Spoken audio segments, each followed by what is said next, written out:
Welcome to the Adams County Historical Society and its online programs.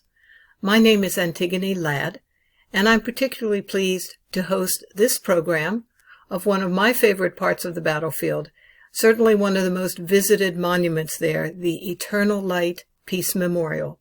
Our speaker today is going to bring us some insider stories of the Peace Light, from its unveiling in 1938 during the last reunion of the Civil War veterans, to a spot 50 years later when the Peace Light was rededicated in 1988.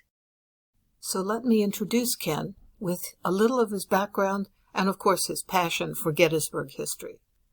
Ken is a native of Gettysburg, unlike the thousands of us who moved here in our retirement. He's been a licensed battlefield guide for many years. He's also a Navy veteran. He spent most of his career in service to our country and our state. Elected to the state legislature in 1974, Ken served 9 terms from 1974 to 1992. He represented the 91st District, which of course is Adams County. The story of Ken's 1978 election is a colorful one, and it makes a good lesson to all of us. When the votes were counted that year, there was a tie. So every ballot had to be recounted, giving Ken 14 more votes than his opponent. A video has been made since then of that election, and you can find it online. It's called Every Vote Counts. Good lesson. Thank you, Ken. During his years in the Pennsylvania House of Representatives, Ken worked on a variety of projects, which we don't have time to cover here. But he was on the Chesapeake Bay Commission, 3 Mile Island Nuclear Plant, Interstate Commission on the Potomac River, Seasonal Farm Labor, and many, many others. He was also the director of the first Pennsylvania Lottery. He was a federal commissioner in the U.S. Department of Interior, and he worked in private industry, helping to develop the Lake Heritage community here in Gettysburg and similar ones around the country. But among his proudest achievements was organizing the 125th anniversary of the Battle of Gettysburg, and in that process restoring the eternal peace light to its former glory. It is that story that we want to focus on today. Ken, we talked about the Peace Light, which you were involved with in 1988 for its rededication. I'd like to back up the story to the beginning of the Peace Light. Where did the idea come from in the first place, and how complex was the achievement of getting this thing built? The 50th reunion in 1913 of the Battle of Gettysburg was the first time that the concept of the Peace Memorial was brought before the State Commission. It wasn't a success to build a monument because they couldn't raise the funds at the time, so it came about with the next anniversary, the 75th in 1938, to try to raise the money for the Peace Light Memorial. The states were solicited, both the North and the South, for monies to fund it. Only a few contributed to the finance of the project for the Peace Light Memorial. So how does one go about getting the support for a project this big? Who was involved in that in 1930s? Well, the funding was raised because of the interest in the last reunion that was going to be held of the blue and the gray at Gettysburg 75th anniversary. So the commission was formed in 1930. John Rice, a prominent fruit grower and businessman in Adams County, was named the state chairman of the commission, and he was the man who really got the funding through the state and signed by the governor for the money for the celebration. The money to raise for the Peace Light Memorial itself had to be raised, and one of the way they got approval with the United States Mint in Philadelphia to cast the $50, which they sold, and the monies were raised by the commission for that to pay for the monument. So who were the people involved in making this reunion come about? The two leaders were John Rice, who was a state senator at the time, and Paul Roy, my uncle, who worked for the Gettysburg Times. It was established in 1930, and he was appointed the executive secretary, and he did all the legwork for many years in the 30s, visiting all the states that were involved in the Battle of Gettysburg, both North and South. And at the convention in 1913, Governor Earl was governor of Pennsylvania at the time, and he issued to the veterans, both North and South at Gettysburg, an invitation to return 25 years later for the 75th battle anniversary. The South were not too pleasant in accepting that invitation. In fact, they said they weren't coming to Gettysburg because it was a law that you couldn't unfurl the Confederate flag. They were angry with that, and there was a lot of bitterness, as you may know, of especially the veterans who fought at Gettysburg and in the Civil War to object to going to Gettysburg because they couldn't unfurl the flag. So Paul Roy went there, traveling dozens of times to the South and to the Union states in the North, trying to put this together. It wasn't until 1935 at the Confederates annual meeting of the Veterans Organization, Confederate Veterans, in Amarillo, Texas, that Paul Roy went there.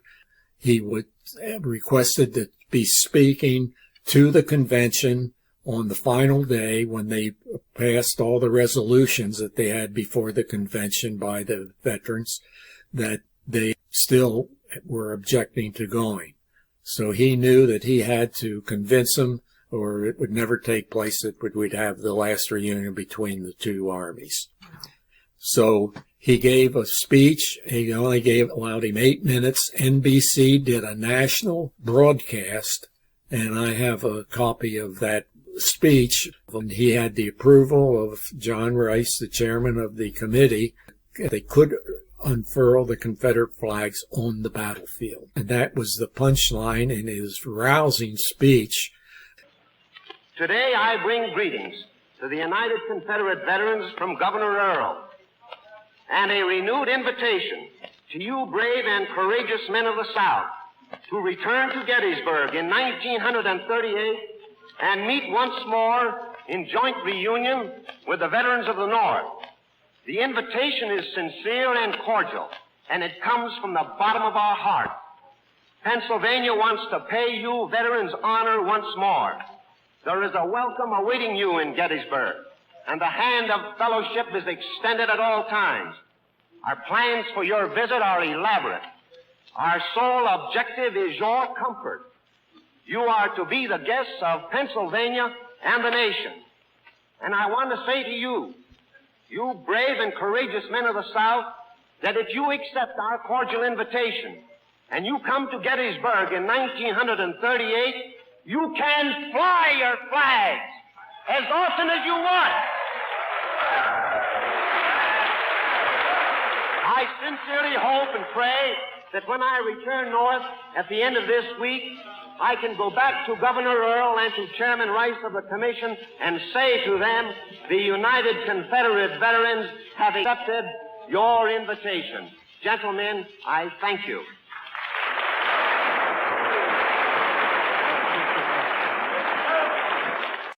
Before the speech, and when he arrived in Amarillo, he was not treated too kindly, mainly by the wives of the old veterans in the hotel lobby.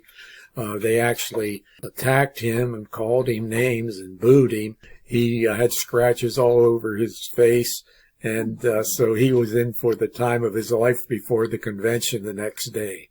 But he gave that rousing speech, and they got a rousing cheer with the rebel yells and the standing ovation, and they approved the resolution to come to Gettysburg in 1938. 1935, so 3 years Wow. later. And He had that's been traveling all that time. many Just- times, wow. many times. He was so disappointed and disgruntled that he kept striking out after many visits traveling by car to those states and all. He really had his heart and soul and he was going to make this thing happen. He even spent personal money, and he and his wife had to take out loans, and they weren't paid off for years because of the hotel expense, travel, meals, and he only gave him 3 cents a gallon a mile in his travel. And so he really was in it with his whole heart. It's quite a celebration, and of course Franklin Delano Roosevelt, everybody knew, was coming to Gettysburg to dedicate the monument. They had all the veterans, they were 94 years old at the time, and the veterans attending was approximately 2,000, Wow. both North and South. Each veteran was allotted to have 2 aides if they need them, all expenses paid by the Commonwealth of Pennsylvania to come for the celebration. And they built up all mainly around the college, boardwalks, and that was a tenant city where the veterans stayed. And they had medical attention there. They had state police there, just everybody to take care of these veterans, and concerts by the military bands. And it was really an unusual and lasting celebration that people remember. Well, tell me about the Peace Light itself. How did that get built? The birth of the Peace Light Flame Memorial was go back to 1913. That was the 50th anniversary. It was mentioned several years before the celebration, and they tried to raise the money and they couldn't get the funding. So they put that on the back burner, and then it wasn't until prior to the 1938 of the 75th that the State Commission, which was headed up by John Rice, and Paul Roy, as I mentioned, was the executive secretary. One night at the Kadoorie House on York Street, my uncle and my aunt Marie Kadoorie, who was my mother's sister, they were in the Kadoorie House in the winter, sitting in front of the fireplace. My aunt said to Paul, they were going over this, of what kind of a monument, what the design was going to be and all. And my Aunt Marie says, well, there it is in front of you. Why don't you do the monument with the flame that was recommended 25 years ago? So he took it to John Rice, the chairman, and the commission approved that. And so then they began looking for the architectural design work and to build the monument. And so it was probably a 2-year project. Really? How did they plan the location? Well, the National Park Service, we were going to go on park land, so naturally it was their call. The first site that they picked out or recommended was Big Round Top. So they did a study on that, and they found that it wasn't accessible for handicapped people. You didn't have open space up there. You had mostly heavily treed. And then they thought they would go up by Pickett's Charge would be the ideal, open field. And so that study proved there were too many monuments there, and it wouldn't stand out alone.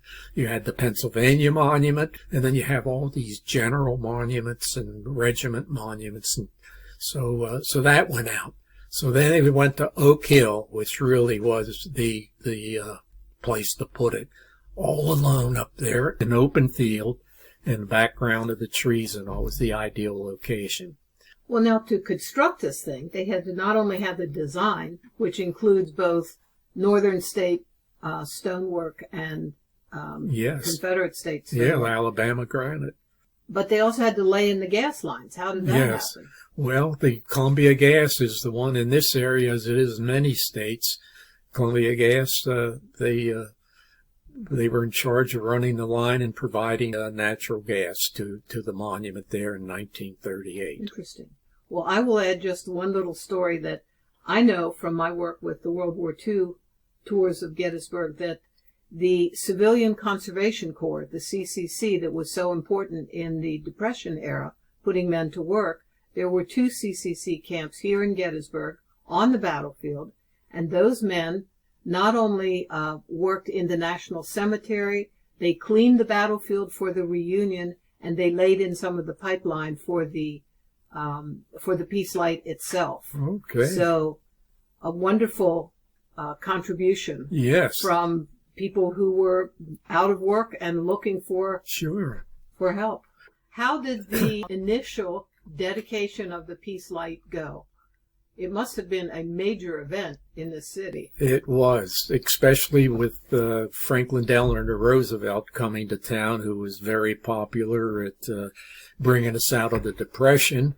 The fact that the blue and gray, everybody knew with these old boys at 94, there were not too many going to be around, and there'd never be another reunion. And it was billed as the last reunion between the North and the South. So how many people showed up? Well, there was like approximately 2,000. I've heard 1,850 to 2,250. So of the veterans? Of the veterans, How both about North the and the audience? South. Well, that was something else. Those figures are the 250,000 people attended to 400,000. The whole field was jammed, if you ever saw the picture overhead. And they were down across the Memmisburg Road, half filled that field. Well, the traffic was horrendous. Now, the program wasn't going to be till 6:30 in the July, the heat. I'm sure they did that, and plus to get the flame effect when they lit the flame in the dusk of the evening.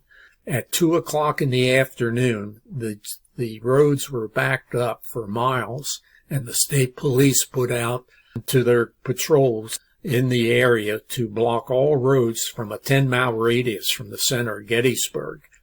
And so they hurriedly had buses on standby. So the buses were going out 10 miles and bringing people who parked in fields to get on the buses to go into the celebration from 2 o'clock on in the afternoon. But what a glorious start. Yes. So what happened to the Peace Light in the next 50 years? Because the next 50 years would encompass, I know World War II, they had to put the flame out because it could be seen from the air. Yes. So it was dangerous. What other things happened to the Peace Light in the next 50 years? Well, in 73, that was the oil embargo year, and the Congress passed that you couldn't have any ornamental lights or by natural gas or monuments by natural gas, which were very few. Only the grave on President Kennedy in Arlington's flame was allowed to use the natural gas at that time. So the flame was out at the Peace Light at the Second World War because of the bombing raid drills and all. Then they relit it after World War II? Yes. And then up until 1973, the oil embargo, then it was out for 7 years. What did they use? Or 5 years, I guess. They put a light bulb up there in 1978. I was there in that dedication and was one of the participants in dedicating the light bulb. And I sat up there to this day. I thought at that time, my Uncle Paul, who was responsible, played a major part along with John Rice, who incidentally became ambassador to the Netherlands under President Kennedy.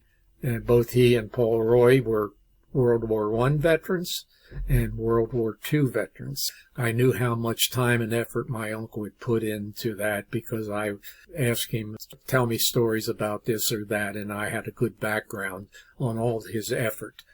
And then how did the monument itself hold up? Well, it deteriorated because the flame was out from 1973 until 88.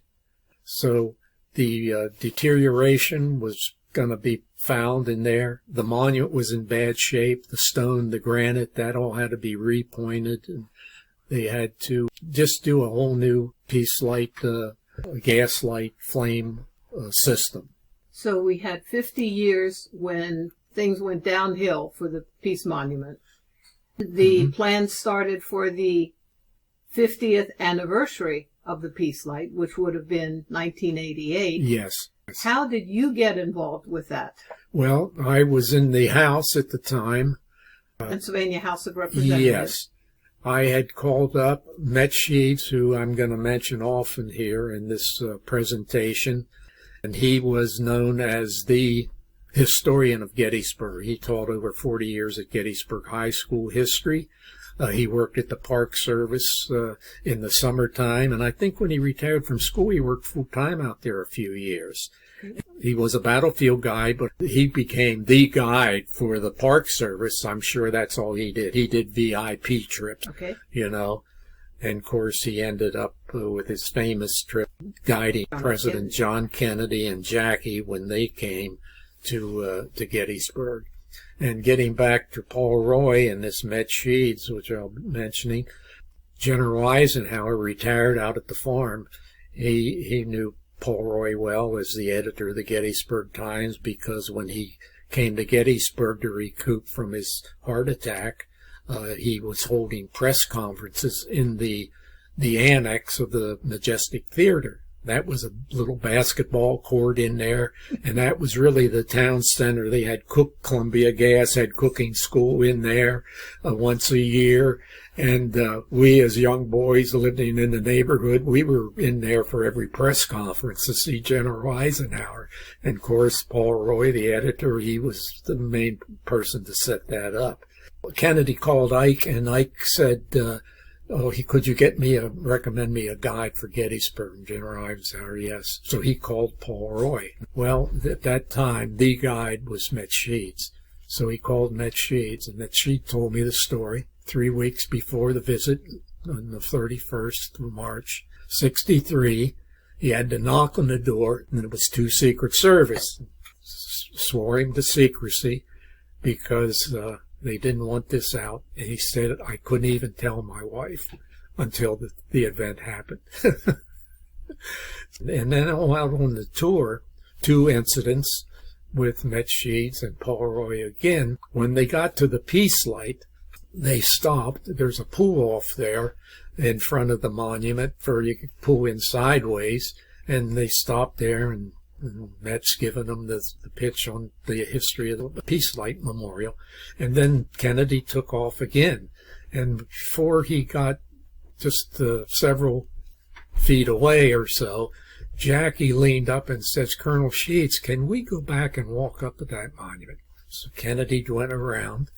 And then the reason I'm telling you that, in November, the assassination happened in Dallas, and the flame was being installed by Jackie's planning on this in just a couple of days to get the flame in there. Was her idea. And so Met Sheets told me, he says, I'm sure that was so fresh in her mind, and maybe they even discussed it, her and the president, at one time, because they had the grave sites already there at Arlington, to put that flame over there. And then there's a battlefield guide who brought Teddy Kennedy and his family at a tour many years ago, and he asked Ted Kennedy, does the family contribute to the visit there in March of visiting the Peace Light, that Jackie got on that right away during that horrible period of time to the burial? And he says the family always believed that that's why that happened. The Peace Light Memorial at Gettysburg was the inspiration for Kennedy's grave. Yes. Flame. So anyway, as they're out at the North Carolina Monument, bringing Paul Roy back into the picture, they stopped, and I have a picture of President Kennedy and Paul Roy leaning over the Mercury convertible with his pen and his little pad, leaning over into the car to Jack Kennedy talking to him. And my Uncle Paul told me the story about that, how he got up that close. Everybody knew, and the press was alerted, if you want to take pictures of Kennedy out on the battlefield, you got to be at the North Carolina Monument. So my uncle told me, he says there must have been 100 people there from the press corps and television and radio and everything, and they were back about 25 feet from where the Kennedy car would pull off the avenue there. He's lined up at the rope there with the press. He says, Mr. Roy, could you come over here a minute? So he went over and he said hello to him. Well, tell me about your own involvement with the 1988 reenactment and the rededication of the peace light, because that must have been a massive effort going back years before the actual date of the event. Yeah. Well, my commission, which I was chairman of, the 125th State Commission, did not last 10 years like the 75th one. You can attribute that to better communications, and the cell phones weren't around yet, but just in general, you think communication-wise, to organize communications with distant people, other states, and so forth. Right. So at the time you were serving in the House of Representatives in Harrisburg. Yes. I went back to my days of sitting up there for christening the light bulb. You know, I thought, I've got to do something about this for Uncle Paul someday. And so I was in a position then. And so I started 2 years before, not hearing any early warnings about what we were going to do for the 125th battle anniversary. So I went up to my neighborhood friend, Met Sheeds. I said, Met, what's going on with the anniversary in 2 years? He says, Ken, I haven't heard anything. And he's out at the park. And then I said, would you set a meeting up? The superintendent was John Ernst. I said, can you set up a meeting? Meet me at the Fawn House for lunch and bring the superintendent. I want to pursue this. And okay, so he set it up and the three of us met. And John Ernst says, well, there's nothing on the radar screen yet. So he said, I'll pursue it. So he did, and I went back to Harrisburg. And then Governor Casey was elected in 1986. I've been a good friend of his, been in all his 3 campaigns as governor, and when he ran for state treasurer, auditor general, whatever. And he'd come often with he had 7 kids. He'd bring the girls one trip in the station wagon, boys another time. And he just loved the battlefield. And I thought, well, I don't think I'm going to have trouble setting up a commission with him and getting funding. So we did that, and we got, I was chairman of the Federal State Relations Committee at one time, so I was in a perfect position with all the states that were going to be involved to contact them and so forth as chairman of that committee if we got the official go-ahead and to form the state commission. Then that took off, and we got into the planning, then we did the budget on all the needs that we're going to need, not for the commission. We didn't get the big chunk. We finally got $210,000, but we had, I don't know, like $10,000 to operate the commission for 2 years. That I wanted to get for local money, not knowing what it was going to be, but it ended up going to the fire department, which was on a full-scale time to emergencies and everything. Then we had the Peace Commission. I want to mention Judge Oscar Spicer, good friend of mine during his time as judge and after. He was involved in the Gettysburg Peace Commission. They got involved with the World Peace Commission itself to come and be part of since it was the Peace Memorial. What an organization to work with. So we had many meetings in conjunction with the State Commission and the Gettysburg Peace Commission members to put the big day of the celebration of the 125th was the Peace Light. Walk me through some of the events that you had, because I'm sure this was not all about the Peace Light, but brag a little bit about what you all accomplished. We discussed it, and knowing Memorial Day is still a highlight of the year in Gettysburg, we pursued that as the kickoff of the 125th year. And then with the 3 days battle, there was a big reenactment that year. It was the largest reenactment at the time. With all the publicity we were getting, 10,000 reenactors showed up in Gettysburg. At that time, it was the largest reenactment ever held. The second day was a lot of activity out by the Pennsylvania Monument. They had all kinds of Civil War wagons, cannons, horses, everything, doing maneuvers out there. That was done, and a lot of the National Guard, General Sager was the adjutant general. He came down with a lot of the troops from Indian Town Gap, and that was a big program. And then also on July the 2nd, we had the reenactment of the handshake of the veterans from the 75th battle anniversary at Pickett's Charge Stonewall of the Confederates, and they're reaching over, shaking hands. So who did you use for the reenactment? Because there were no veterans left at that point. No. So Governor Casey of Pennsylvania represented the Union, and Governor Jerry Blouses, who of Virginia, they did the symbolic handshake over the wall. And that was a big maneuver of different reenactors doing maneuvers at the area, not firing any rifles or anything. So that was quite a ceremony out there. And then we go to the big day, the July the 3rd, which was the Peace Memorial, rededication and lighting of the flame. Now, at this point, Columbia Gas has put in the new gas lines? Yes. I became good friends of the lobbyist in Harrisburg, Terry Murphy. I said, Terry, I think I'm going to need some help. And I told him what my project was, relighting the peace light. I said, you're the supplier. See what you can do for me. So he called his headquarters. I think they're in Columbus, Ohio. He got back, and his president got excited, he said, about, being a part of this to restore the flame. And the next thing I knew, he was coming around, and Terry would introduce me and seeing what we needed and all. How bad was it? Well, it was terrible. It wouldn't operate. You had since 73 the line, no activity in the line.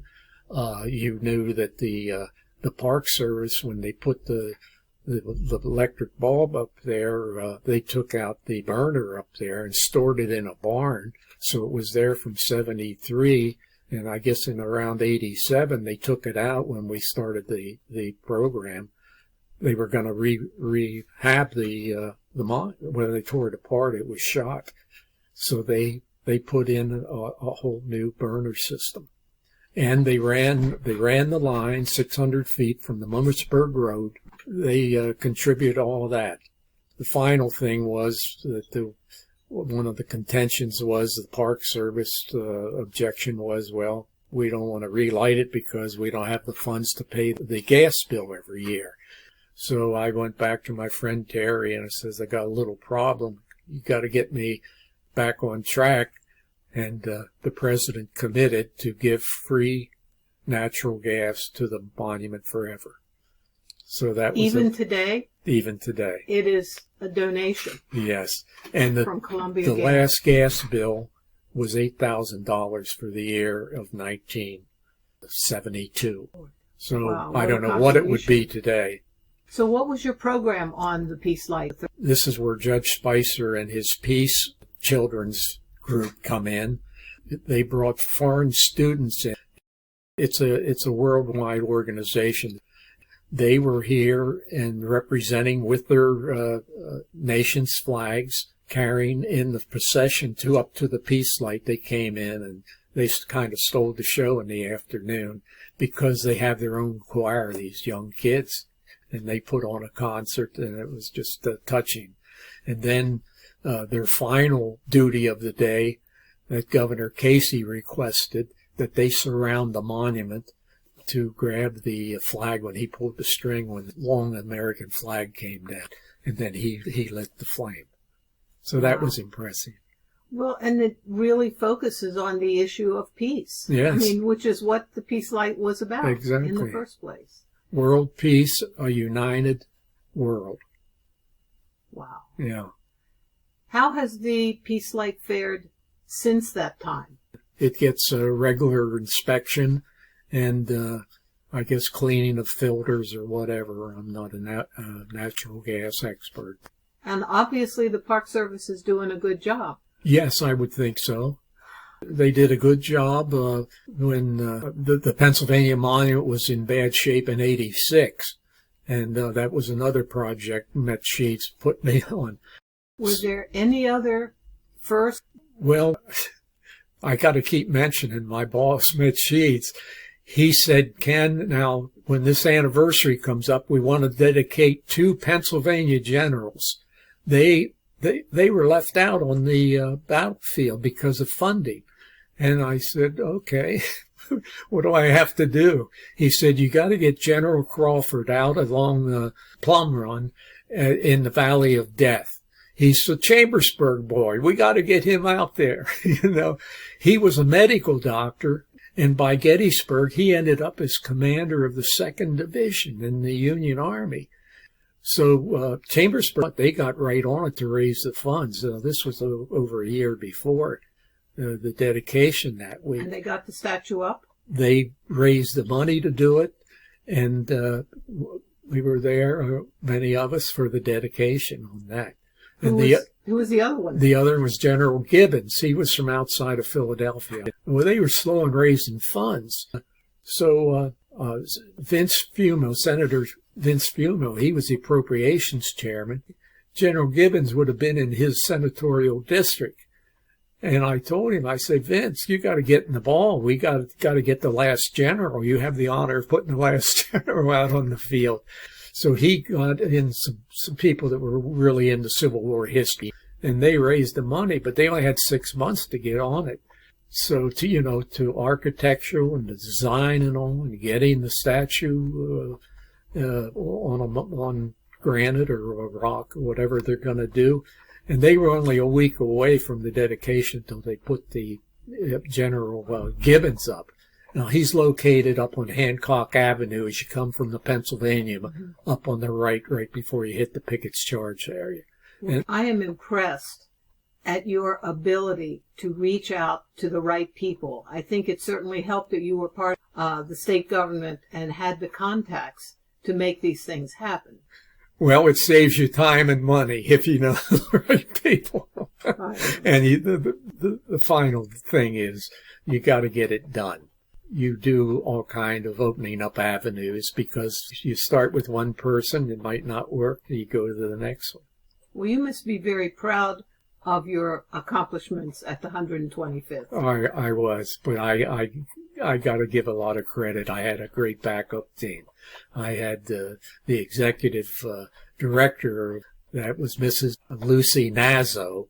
She was Boiling Springs graduate of high school, and she was the assistant to Speaker Ryan, House Speaker. Just a couple of years later, the House and the state sponsored the 100th anniversary of the Constitution or something in Pennsylvania, held in Philadelphia. And I noticed her from the time I went to the registration desk with her giving orders to people, do this, do that, and that. We went back in session, Matt Ryan. I said, boy, I see why you're such a success as speaker. You got Lucy Nazo behind you. And he said, you got that right. So when this came up a year or two later, the commission, which we started more than a year later, I went to Matt and I said, Matt, I need a big favor. I said, I need Lucy Nazo as the executive director of the state commission. So, those are the good old days. I call them the golden year of politics that I was in. You went across the aisle. You respected each other. What a difference the world is today. And he gave for 6 months, and she knew all the bells and whistles. We did the budgeting and everything. She did that. Right away, I said, how do we handle this money? I don't want it on the commission. And she says, well, what do you think we have a historical museum for? We run everything through their budget, and they're responsible for the final auditing then. So I didn't want any problems with the finances. And so I didn't know that, but she did. And it just clicked with things. So as you look at the Peace Light today, it is the only monument that I know of that is dedicated to peace and is sitting on a battlefield. It's still relevant today, yes? Yes. It certainly is a reminder, but it doesn't seem to be taken by a lot of people in the world. All the hot spots around the world. But we still have to give the lesson of the Peace Memorial to bring people together. Well, I want to thank you not only for your service to that particular, the 125th, but for your commitment to keeping our history alive. Lately, I've seen you're working on a new project. Tell me about what you're doing today with the Roll of Honor of the veterans. Well, that's dear to my heart because Roll of Honor is in the old courthouse in the hallway, which would be 60 feet long. So that gives you 120 feet of wall space that the names of the veterans from the Second World War to the Gulf War is on those walls. And you go. Wall of Honor has been under lock and key for 22 years. So I can't get in to see the names of the veterans? Only if you know somebody at the courthouse that'll let you go in there. Okay. And as a kid, gone to grade school behind the courthouse, many a day after school, I would go in there and look at the Second World War veterans' names on there because I had uncles and cousins that fought in the Second World War. So that was dear to me. And then also in 1981, the veterans organizations in the county, mainly American Legion, Second World War guys, said after the Vietnam War, okay, our names are there. Let's put the Korean and the Vietnam veterans over there. And they did that. They got all the names of those who either drafted or enlisted from Adams County. Their names went on the wall. And my mother was there at that dedication. The hall was jammed. My mother spoke and accepted on behalf of the Koreans because we have a gold star on there, the Korean veteran. She was honored to do it. And then the Kessel, Mr. and Mrs. Kessel were there. Their son was killed in Vietnam. He was out at the Park Service at the time, and they accepted on behalf of the Vietnam veterans. So it's personal, and I have my brothers and my name on there. 7 of us served. 3 of us were Korean War veterans, and 1 served in the Cold War, and the rest served in the Vietnam War. So what is the status right now of the Roll of Honor? I went before the county commissioners in November to pursue the possibility of getting it out for public display someplace. And my first thoughts were foot traffic and in Gettysburg, where you had a lot of that. My first idea was Gettysburg Square, where would be the ideal place, but you didn't have the wall space. You needed 120 feet, which is now in the courthouse, to hang these things. Mm-hmm. So I looked at other places and got people involved to give me recommendations, but you just didn't have it. You know, Steimer Avenue would be an excellent place to have it. I thought about the high school entrance there where they have the alumni park. That would be. But then you're getting into construction for weather. You have to keep the humidity right for the storage and everything. So that was kind of out. And then thought about the World War II museum, which has only been open over a year. Went out there, and Randy Fowle, the chairman of the county board, we went out there and met with those people, and we both agreed this is the ideal place to put it. Now we have to get an agreement from the county and the owners of the World War II to agree, but it's the ideal space. So I hope in the near future we get the permission. Everything is set up with the department maintenance head for the county. They've done all the measurements and everything. The county will remove it out there, and the museum employees will place it on the walls. So that would be an ideal place. Well, Ken, I thank you for your service in the military, for your service as a licensed battlefield guide, for your extraordinary service for the 125th reenactment, and for the rededication of the Peace Light. Yes. Thank you so much for sharing that story with us today. Thank you, and thank you for the help in putting this together.